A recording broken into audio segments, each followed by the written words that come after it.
स्थानिक स्वराज्य संस्था मतदारसंघासाठी महाविकास आघाडीकडून सांगली साताराची जागा शरदचंद्र पवार राष्ट्रवादीला देण्यात आली आहे। त्यामुळे ही निवडणूक भाजप विरुद्ध शरदचंद्र पवार राष्ट्रवादी काँग्रेस यांच्यात रंगणार असल्याचं स्पष्ट झालंय। शरद पवार राष्ट्रवादीकडून माजी मंत्री बाळासाहेब पाटील यांचं नाव आघाडीवर असल्याची चर्चा राजकीय वर्तुळात रंगत आहे। भाजपमधून दोन्ही जिल्ह्यातून इच्छुकांची संख्या अधिक असल्याने उमेदवारीचाही सस्पेन्स कायम आहे। उमेदवारी निष्ठावंतांना द्यायची की पक्षात प्रवेश करणाऱ्यांना याचाही तिढा कायम असला तरी 2 दिवसात उमेदवारी जाहीर होईल। सातारा सांगली स्थानिक स्वराज्य संस्था मतदारसंघ राजकीयदृष्ट्या महत्त्वाचा मानला जातोय, कारण इतर ठिकाणी प्रत्येकी एका जिल्ह्याचा मतदारसंघ आहे। या ठिकाणी 2 जिल्ह्यातील मतावर कारभारी ठरवला जातो, त्यामुळे उमेदवार कोणत्या जिल्ह्यातील असणार यावरही राजकीय गणिते अवलंबून असतात। आतापर्यंत या मतदारसंघावर काँग्रेस आणि राष्ट्रवादीचाच वर्चस्व राहिले, पण आताच्या निवडणुकीत महायुतीचा पारडं वजनदार झाले।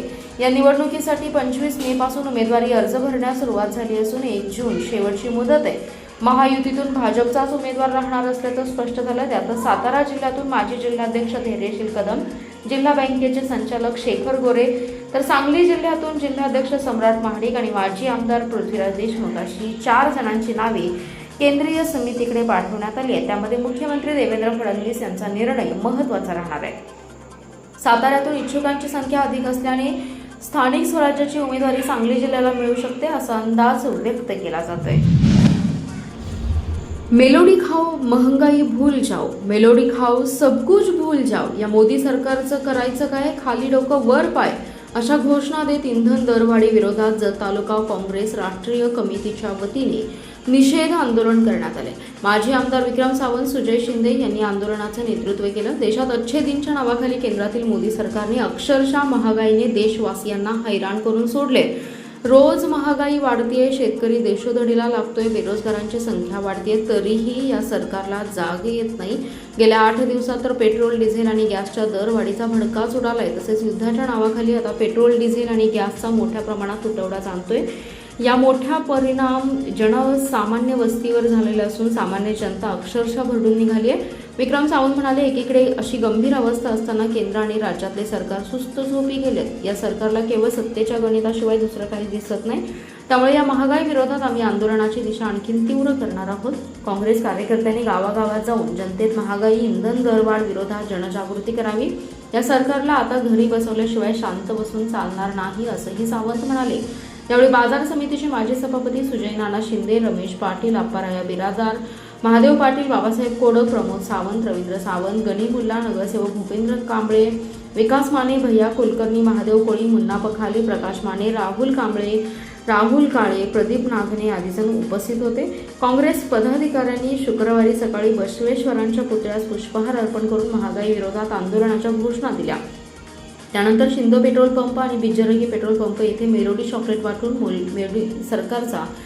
मोदी सरकारचा निषेध नोंदवला। शिवाय बसवेश्वर पुतळा ते बिज्जरंगी पेट्रोल पंपपर्यंत मोटारसायकली ढकलत आंदोलन केलं। या आंदोलनात मोठ्या प्रमाणात काँग्रेस पदाधिकारी सहभागी झाले।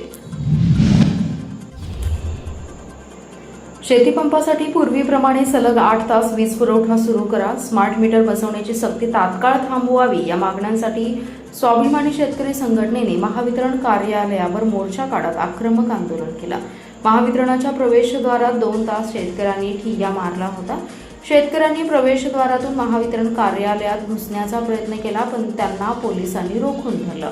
त्यानंतर महावितरणाकडून 8 तास वीज पुरवठा करण्याचं आश्वासन देण्यात आलं। स्वाभिमानी शेतकरी संघटनेतर्फे महावितरणाच्या अधिकाऱ्यांना निवेदन देऊनही प्रशासनाने दखल घेतली नसल्याने संतप्त कार्यकर्त्यांनी महावितरणाच्या मुख्य प्रवेशद्वारावर चढून आंदोलन सुरू केलं। पोलीस बंदोबस्तात ही घोषणाबाजीने परिसर दणाणून गेला। 2 तास शेतकऱ्यांनी ठिय्या आंदोलन करत प्रशासनाला धारेवर धरलं। स्वाभिमानी शेतकरी संघटनेचे कार्याध्यक्ष संदीप राजोबा म्हणाले, सध्या प्रचंड उष्णतेच्या पार्श्वभूमीवर ऊस, द्राक्ष, केळी, भाजीपाला तसेच सोयाबीन पिकांसाठी पाणी अत्यावश्यक असताना महावितरणाने 2 तास वीज कपात केल्याने शेतकऱ्यांचं मोठं नुकसान होते। डिझेल टंचाई, वाढतं उत्पादन खर्च आणि सरकारी धोरणांमुळे शेतकरी आधीच अडचणीत आला असताना विजेचे कपात म्हणजेच अवसानघातकी निर्णय असल्याचा संताप व्यक्त करण्यात आलाय। आम्हाला लाईट नाही तर जिल्ह्यात कोणालाही देऊ देणार नाही असा इशारा संदीप राजोबा यांनी दिलाय।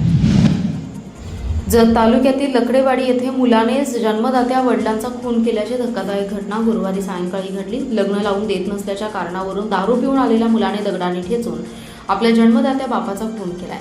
55 वर्षीय खंडू श्रीमंत भिसे असं खून झालेल्या व्यक्तीचं नाव आहे. तर या प्रकरणी संशयित मुलगा पृथ्वीराज भिसे याला पोलिसांनी ताब्यात घेतलंय. लकडेवाडी येथील खंडू भिसे आणि त्यांचा मुलगा पृथ्वीराज भिसे यांच्यात मागील काही दिवसांपासून वारंवार वाद होत होते. पृथ्वीराज याला दारूचं व्यसन असल्याचं सांगण्यात आलं. तो वडिलांकडे लग्न लावून देण्याचा सतत आग्रह धरत होता. गुरुवारी सायंकाळी 5:30च्या सुमारास वडील हे घरात बसले होते. त्यावेळी पृथ्वीराज हा दारूच्या नशेत घरी आला. लग्नाच्या कारणावरून दोघांमध्ये पुन्हा जोरदार भांडण झालं. वाद वाढल्यानंतर संतापलेल्या पृथ्वीराज याने दगडाने वडिलांच्या डोक्यावर वार केला. यात खंडू भिसे गंभीर जखमी झाले.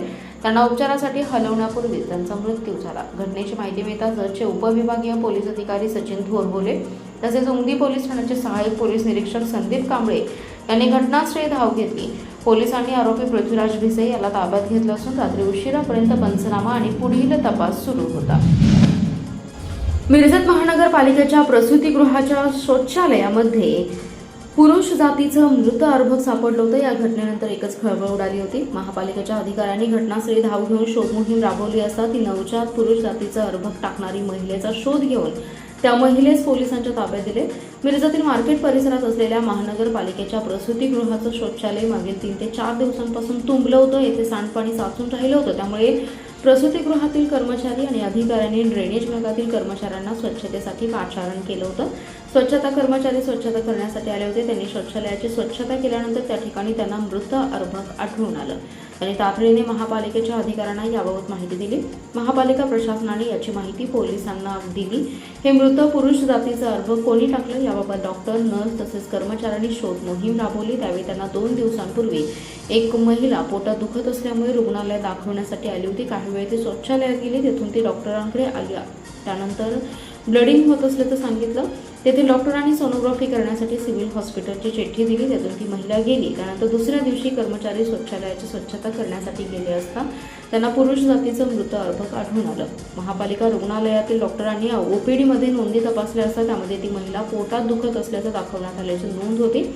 त्यानंतर महापालिकेचे कर्मचारी आशा वर्कर्स यांनी महिलेचं नाव आणि पत्ता यावरून महिलेचा शोध घेतला. त्या महिलेस येण्यासाठी सांगितले असता ती उडवाउडवीची उत्तरे देऊ लागली. याची माहिती पोलिसांना दिल्यानंतर पोलिसांनी त्या महिलेला घेऊन आल्यानंतर ते मृत अर्भक तिनेच टाकलं असं तिनं कबूल केलं. त्या महिलेला पोलिसांनी ताब्यात घेतले.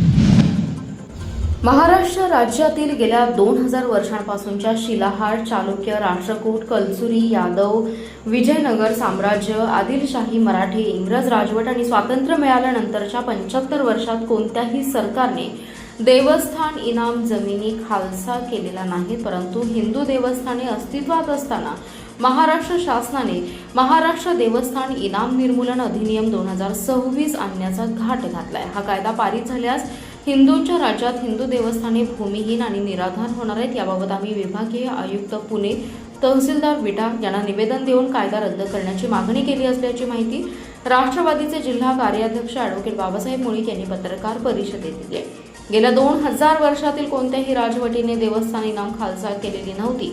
इंग्रज राजवटीत इनाम कमिशन म्हणून वहिवाटदारांचे जबाब नोंदवून या जमिनींची नोंद ॲलिनेशन रजिस्टरला करून इंग्रजांनी देखील हे इनाम कायम ठेवले होते. स्वातंत्र्यानंतर 75 वर्षात कोणत्याही सरकारने देवस्थान इनाम खालसा केले नाही. असं असताना स्वतःला कट्टर हिंदुत्ववादी म्हणवणाऱ्या भाजप सरकारच्या काळात हिंदू देवस्थान निर्मूलन कायदा आणून हिंदू देवस्थानांना भूमिहीन आणि निराधार केलं जाणार आहे.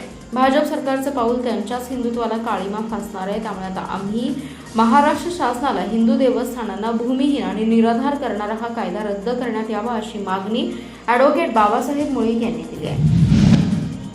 उन्हाने माणसाच्या अंगाची लाही लाही होतीये. माणसाबरोबर जनावरांनाही उन्हाचा तडाखा बसताना दिसतोय. त्यामुळे आता जनावरांना सुद्धा थंडावा आवश्यक आहे.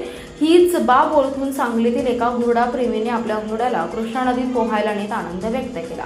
यावेळी घोड्याने पाण्यात सैर करत कडक उन्हात आपल्या अंगाला गारवा दिलाय. त्याबरोबर त्याच्या मालकाने सुद्धा घोड्यासोबत पाण्यात खेळण्याचा आणि डुबण्याचा आनंद घेतला. काठावर बसलेल्या काही लोकांनी हा क्षण चित्रबद्ध केलाय.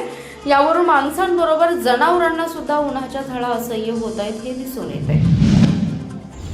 महापालिका प्रशासनाने सोमवारी मंगलमूर्ती कॉलनी, कुपवाड, दत्तनगर, बामनोळी, साईनाथनगर, काकानगर या ठिकाणावरील सांगली मिरज कुपवाड शहर महापालिका हद्दीतील महापालिकेच्या आरक्षित जागेवर झालेले प्रार्थना स्थळाचे अनधिकृत बांधकाम महापालिकेच्या वतीने जमीनदोस्त करण्यात आले. तरी अतिक्रमण काढलेल्या जागेवर महापालिकेने आरक्षण विकसित करावे, कंपाऊंड घालणे, महापालिकेच्या मालकीचा बोर्ड लावणे, जेणेकरून तिथे पुन्हा प्रार्थना स्थळाचे, मदरसा, मशीद, जमयतखानाचे बेकायदेशीर अतिक्रमण होणार नाही आणि ही जागा नागरिकांच्या उपयोगी पडेल अशा आशयाचे निवेदन हिंदू एकता आंदोलनाच्या वतीने आयुक्त यांना देण्यात आलं.